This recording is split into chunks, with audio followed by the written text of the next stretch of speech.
Hello everyone, आज मैं एकदम अलग तरीके से आपको बैंगन के भरते की रेसिपी बताने वाली हूँ जो आज से पहले आपने कभी नहीं खाई होगी।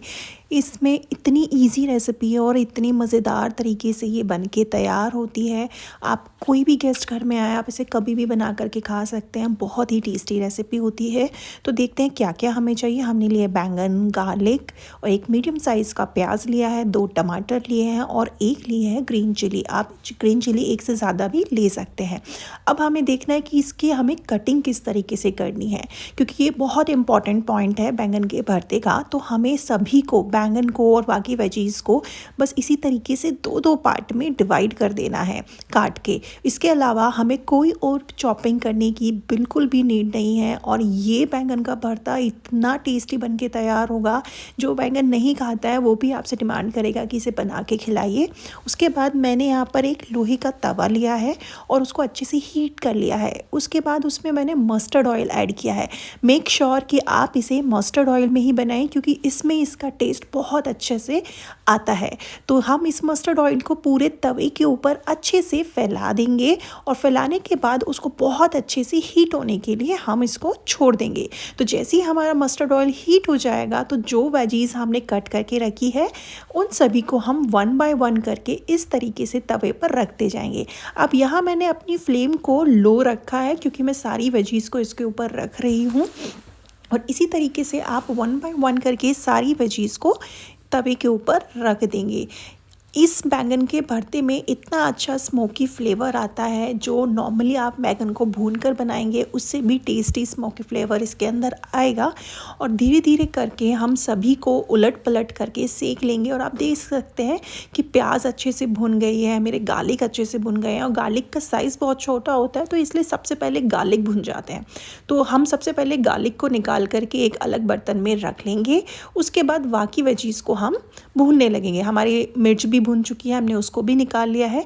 और अब 1 बाय 1 करके फिर से हम सभी को पलट देंगे। तो आप देख सकते हैं हल्का हल्का सा हमारे जो टमाटोज़ हैं वो भी भुनने शुरू हो गए हैं। अब यहाँ पर मेरी अनियन भी अच्छे से भुन चुकी थी, तो मैंने उसको भी निकाल करके सेम बर्तन में रख दिया जिसमें मैंने बाकी अभी गार्लिक रखा था और हरी मिर्च को रखा था।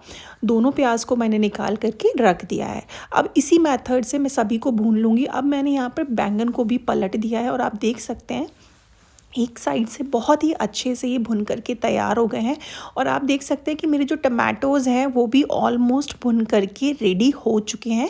तो हम इनको भी निकाल करके सेम बर्तन में ट्रांसफ़र कर देंगे। अभी मुझे मेरे बैंगन थोड़े से कच्चे लग रहे हैं, तो इनको हम इसी स्टेज पर थोड़ा उलट पलट कर करके भून लेंगे। अब मेक श्योर कि आप उनको उलटते पलटते रहिए, वरना वो जल जाएंगे। और जब ये भुनना शुरू हो जाएंगे, आप देख सकते हैं ऊपर से इनकी स्किन काफ़ी सॉफ्ट हो गई है। तो मेरे बैंगन भी भुन करके तैयार है। इनको भी हम निकाल करके साइड में रख देंगे ठंडा होने के लिए।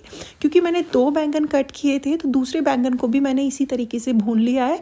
थोड़ा बड़ा साइज़ का था, तो इसलिए मैंने उसको बीच में से कट कर दिया था और उसको भी इसी तरीके से भून करके मैंने तैयार कर लिया है। अब इन सभी को हम ठंडा करने के लिए छोड़ देंगे, क्योंकि बहुत गर्म है, आप उनको टच भी नहीं कर सकते।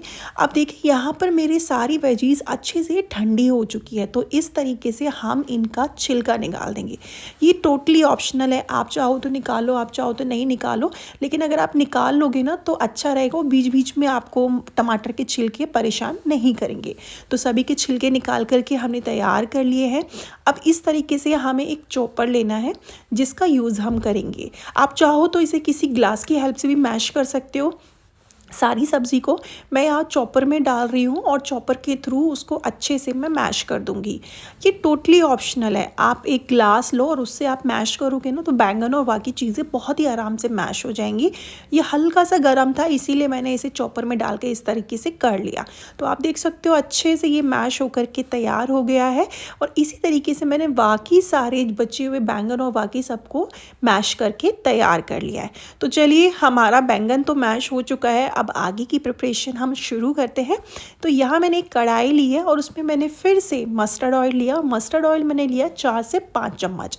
जब ये अच्छे से हो जाएगा गरम, इसमें मैंने डाला है जीरा, थोड़ा सा हींग और इनको अच्छे से चटकने देंगे। तो जैसे ही हमारा जीरा चटकना शुरू हो जाएगा, फिर इसमें मैंने 5 से 6 कलियां लहसुन की चॉप करके डाली है और एक छोटा सा टुकड़ा अदरक का चॉप करके डाला है। और इनको इतना हम रोस्ट कर लेंगे कि हल्का सा इनमें गोल्डन ब्राउन कलर आ जाए। तो जैसे ही इसमें गोल्डन ब्राउन कलर आ जाएगा, फिर हम इसमें ऐड करेंगे प्याज। यहाँ मैंने एक प्याज लिया है जिसको मैंने रफली लंबा लंबा चॉप कर लिया है। इनको फाइन चॉप करने की कोई नीड नहीं है, आप इनको लंबा लंबा चॉप करके ही यूज़ कर सकते हैं। और इनको अच्छे से हम फ्राई कर लेंगे। जब ये थोड़ी फ्राई हो जाएंगी तो उसमें ऐड करेंगे मसाले। मैंने किया 1 चम्मच पाव भाजी मसाला, आधा चम्मच कस्तूरी लाल मिर्च, नमक टेस्ट के अकॉर्डिंग आप ऐड कर सकते हैं, आधा चम्मच हल्दी ऐड किया है और साथ ही में मैंने आधा चम्मच गरम मसाला ऐड किया है। और इन सभी मसालों को हम मिक्स कर लेंगे। अब पाव भाजी मसाले का जो टेस्ट है वो बैंगन के भरते में बहुत ही टेस्टी लगता है, तो मैं हमेशा पाव भाजी मसाला यूज़ करती हूँ। ये मेरा सीक्रेट इंग्रेडिएंट है।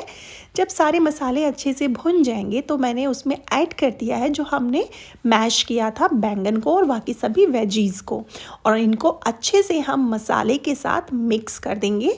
और करीब 3 मिनट के लिए, 3 से 4 मिनट के लिए हम मसाले के साथ इनको भून लेंगे और फिर हमारा बैंगन का भरता रेडी हो जाएगा। बट उससे पहले हमें इसमें कुछ चीज़ें और ऐड करनी है। तो यहाँ मैंने आधा नींबू लिया है और इसको ऐड कर दिया है। आप चाहे तो नींबू को स्किप भी कर सकते हैं, बट इसमें नींबू का टेस्ट बहुत ही टेस्टी लगता है, इसका टेस्ट बहुत अच्छे से निकल के आता है। तो मैंने आधा नींबू का रस मिला लिया है, उसको भी मिक्स कर दिया है। और लीजिए, हमारा जो बैंगन का भरता है वो तैयार है।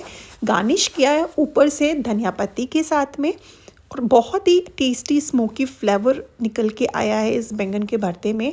आप इस तरीके से भरता बनाएंगे तो जो बैंगन नहीं भी खाते हैं वो भी आपसे मांग के खाएंगे।